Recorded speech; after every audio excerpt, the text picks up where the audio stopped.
가족 중에 삼촌이 한의사인 분들 많이 있으시죠? 삼촌분들이 이런 얘기를 많이 해주시지 않나요? 저라면 조카한테 살 빼라고 하루 종일 붙어 다니면서 이런 얘기 할 것 같아요.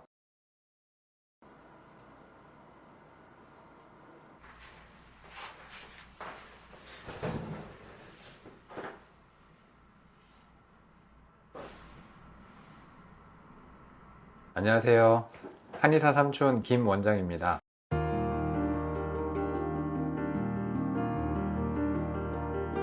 다이어트를 위해 내원하시는 분들께 저는 처음 드리는 질문이 있어요. 이번에 다이어트를 결심하게 된 계기가 있으세요? 라고 여쭤보면은 다양한 이유들을 말씀을 해주십니다. 40대 이상에서는 건강검진, 고지혈증, 고혈압 등의 건강 관련 이슈가 있고 30대에는 출산 후 찐살이 안 빠져요. 회식 자리가 많아서 쪘어요. 옷이 안 맞아요. 그 이하 나이대로는 자기 만족, 결혼 준비, 아니면 그냥 무조건 마르고 싶어서 이렇게 나뉘는 것 같아요. 남자분들도 비슷한 것 같습니다. 30대에는 회식 자리도 많고 결혼을 준비하려고 하다 보니 건강검진상으로 이상이 있어서가 주된 이유를 차지하고 있어요. 여러분들은 어떤 이유가 있어서 다이어트를 결심하시나요? 다이어트를 왜 해야 하는지, 왜 평소에도 먹는 거 신경 쓰고 관리를 해야 하는지 고민해 보신 적 있으신가요? 간단합니다. 행복한 삶을 누리기 위해서예요. 편한 대로 먹고 마시고 별다른 신경을 쓰지 않는다고 문제가 되나요? 라고 하면 괜찮습니다. 과체중일지라도 나를 사랑하고 아껴줄 수 있으면 다이어트로 너무 스트레스 받지 말라고 말씀드리고 싶습니다. 하지만 이건 딱 아슬아슬한 단계라는 걸 아셔야 합니다. 여기서 나아가서 비만 단계로 넘어가면 얘기가 많이 달라집니다. 비만일 경우에는 첫 번째로 피로감이 평소보다 심하게 느껴질 수 있어요. 염증이 온몸에 퍼진 상태이므로 에너지 대사도 제대로 되지도 않고 몸이 무겁고 순환이 안 된다고 느껴질 수 있어요. 허리나 무릎 관절의 통증을 유발할 수도 있습니다. 허리 아프고 무릎 아프신 분들 많으시죠? 디스크도 없고 협착증도 없는데 난 특히 살찌고 나서부터 발목이 아파요. 이런 분들은 다이어트 하세요. 다이어트 하세요. 다이어트 하세요. 체중이 5kg 정도 증가하면 무릎에 가해지는 부담은 15kg, 많게는 20kg 정도까지 부하가 걸립니다. 살만 빠져도 허리 아픈 게 나았다, 무릎 아픈 게 좋아졌다 라는 분들은 수도 없이 많이 봤습니다. 세 번째로는 코골이 증상도 심해질 수 있어요. 남자분들 중에 술 마시고 이렇게 코골이 심해지는 분들도 계시고 살찌고 난 후에 코골이가 심해진 분들 많으실 겁니다. 이 코골이 증상이 심할 경우에는 수면무호흡증까지 발전할 수 있습니다. 수면무호흡증은 동맥경화, 대사증후군, 고혈압, 심장질환 등 다양한 전신질환과 연관성을 가집니다. 심혈관 질환이 없는 8,814명을 대상으로 7년 이상 추적 조사를 한 연구 결과가 있어요. 수면 무호흡증이 있다고 설문한 군에서는 사망률의 해저드 레이쇼가 2.13으로 보고되어 있어요. 2배 이상 높은 거죠. 핀란드 연구진이 과체중이면서 코골이 시달리는 성인 60여 명을 조사한 결과에서도 체중이 딱 5%만 줄어도 코골이와 수면 무호흡 증상이 80%가량 줄어드는 것으로 나타났습니다. 딱 5%만 줄이는 거예요. 예를 들어서 아버님이나 아니면 남편분이 80kg 정도다. 그럼 딱 4kg만 줄여도 증상이 80%나 호전이 될 수 있는 거예요. 밤에 잘 때 괴로워하지 마시고 같이 다이어트 하세요.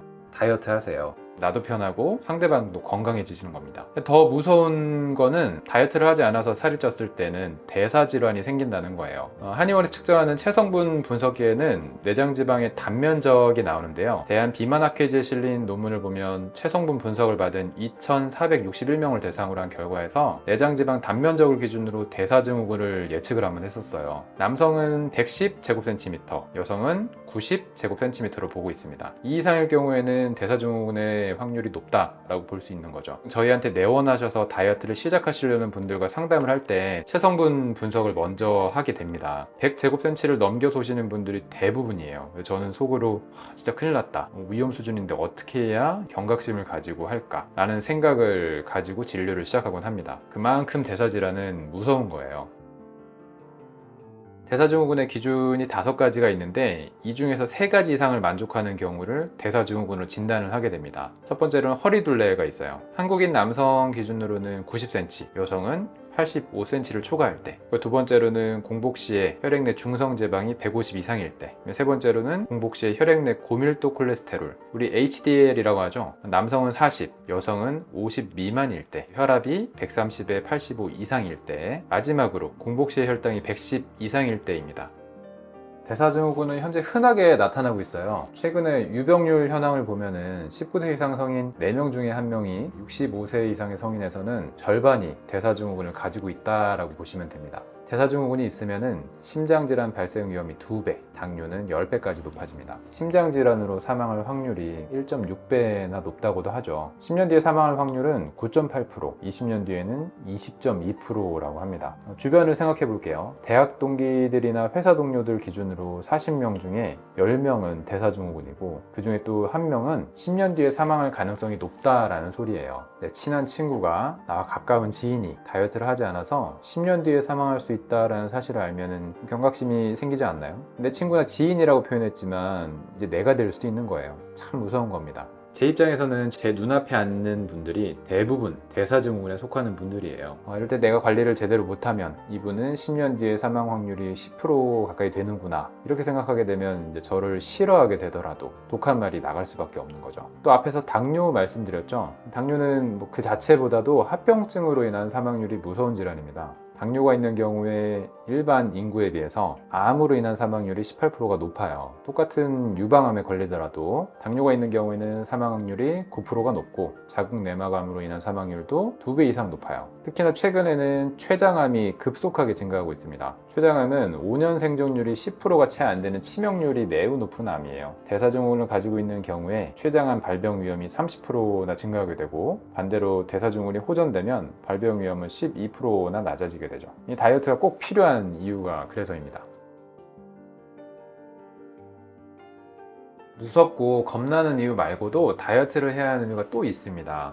비만은 생식 기능, 성기능에 영향을 미치기 때문인데요. 여성분들 기준으로 보면 이제 체중이 증가되면 임신 확률이 떨어지게 돼요. 체중을 5% 줄이기 프로젝트군의 자연 임신 성공률이 26.1%로 그렇지 않은 그룹보다 2배 이상 높습니다. 이거 외에도 다낭성 난소증후군 PCOS라고 하는데요. 가임기 여성 10명 중에 1명꼴로 다낭성 난소증후군 환자분들이고 이분들은 내 의지랑 상관없이 호르몬 불균형, 대사 장애로 인해서 불임이 될 수도 있습니다. 후생성 조사에서는 비만으로 인한 다낭성 난소증후군 발병 가능성이 높아진다라는 사실을 밝혀냈어요. 생리불순, 생리통 등 여러모로 불편함이 많아집니다. 남성분들 기준으로 보면 발기부전, 성기 축소 등의 성기능 저하가 나타날 수 있습니다. 남성 호르몬이 저하되기 때문인데요. 게다가 당뇨를 가지고 있는 분들의 50% 정도는 발기부전을 겪는다는 결과도 있습니다.